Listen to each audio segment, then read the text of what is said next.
So what is state? Let me give you some examples.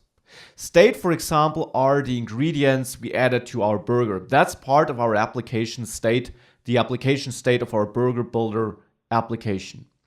The information which ingredients we added is crucial because it determines what we need to render to the screen. How should our burger preview look like there?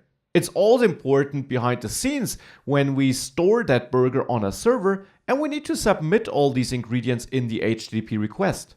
Another example would be the question whether the user is authenticated or not. That can be super important as it might determine the options we're showing in the menu or the access we're granting to certain components. Also interesting is UI state, like is a given modal open? Is a backdrop open? Should it be open?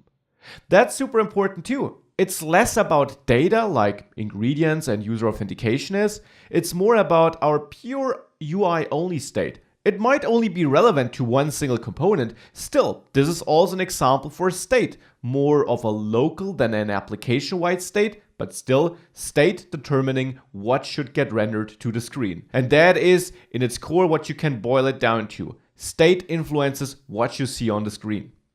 So therefore, a last example would be a list of blog posts which we render, which we might filter, where we might need to know which of these posts were created by the user. Also, important state we might need in our application.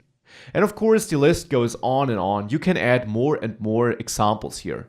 Now, these really just are some examples. What's now so complex about state? Why do we need an extra library for that? Let's take a closer look.